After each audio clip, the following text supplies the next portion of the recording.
Hey guys, today I made this amazing maple walnut butter ice cream. Uh, it is actually something I enjoy more than the original maple walnut ice cream, which happens to be my favorite type of ice cream available. So I attempted to make a keto version of it using just a basic kind of recipe for ice cream. I think the way that I prepared the walnuts is what is making this so amazing. And I already went through a little jar, so the amount I made today filled 3 small ones and 1 big one.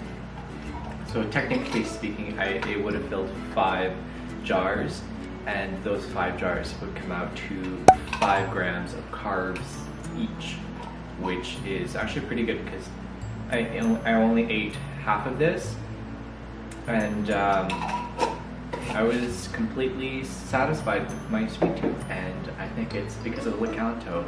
This is actually the first time I've ever used Lakanto. I'm not sure if I'm saying it correctly, but it's a blend of erythritol and monk fruit. Monk fruit is my favorite sweetener, and I was able to purchase it from Walmart. Actually, all of the ingredients I got today were from Walmart.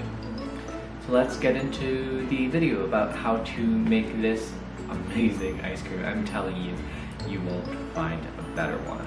So let's get cooking. I will show you how I made this delicious ice cream that I will be making for years to come because I love this recipe, and I'm thinking about modifying it for pecans so that I can make a type of maybe a butter tart flavored ice cream, which I think I would enjoy quite a lot. So here I am using my Instapot, and the reason I'm using the Instapot is because my stove is broken and it's quite old and ugly, and I don't want to show it on camera. So here I am melting 3 tablespoons of butter. I'm just stirring it around to make sure that the bottom gets coated and nothing gets stuck onto the lining of the Instapot. Add 100 grams of walnuts to your Instapot. We are now going to add our Lakanto sweetener. I use 3 tablespoons inside of this portion. We're going to reserve 3 tablespoons for the whipping cream afterwards. Now we're going to give it a quick mix. This is to make sure that the butter coats all of the walnuts and the sugar as well. We're going to let it simmer for a few moments. It's going to depend on your location, but you want to let it simmer until it reaches an amber color. I prefer a deep amber color, which is what I did. You can see that I'm moving it around, and I'm about to remove the pot from the heat source. We're going to be adding 475 milliliters of heavy whipping cream to our stand mixer. And then we're going to proceed to add the flavorings, which is going to be imitation French vanilla, which is quite delicious, and I still smell it on my fingers as I'm saying this. Then we're going to be using imitation maple extract, which is wonderful. I didn't even know that was a thing until I found it in Walmart today. We're going to be adding the rest of our Lakanto sweetener to the liquid.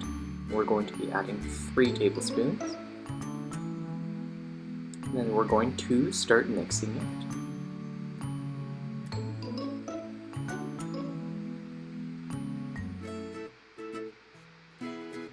And then you just want to stop the mixer for a moment while it's mixing. You just want to taste to see if the sweetness and the flavor is at the point you want. And I noticed that it wasn't. They didn't really taste much. I do not have measuring spoons as it's quarantine and I cannot buy any. So I'm going by capfuls. Technically it's going to be about 1 teaspoon of each sweetener and each flavor. And we're going to continue to mix it until it reaches stiff peaks, or just right before it reaches stiff peaks. And we're doing this because we don't want to overmix it. We're going to add our walnut mixture that we created earlier. It has been cooled in the refrigerator for 10 minutes, and now it's ready to be mixed into the liquid we made. And I'm just adding some more because I thought I'd make 2 batches, and it turns out I want all of it inside of it, and it turned out super yummy actually. Didn't affect the macros much. And delicious. Now it's time to put everything into jars. I decided to make 3 small jars and 1 big jar. I started with the bigger jar. I believe it's actually 800 milliliters. I'm not too certain, no, I don't have the box anymore. So I used a bigger jar and I filled it.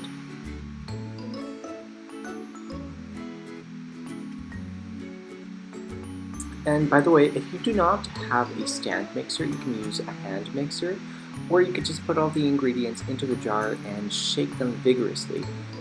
The only issue with shaking it inside of the jar is that you're not able to control the consistency. And most often, you shake too much and it turns more of a butter consistency.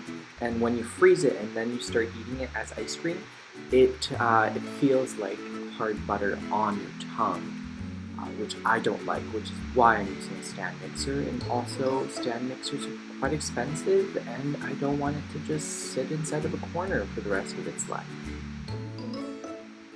We are going to make sure that we get every last morsel out of the pot and into the jars.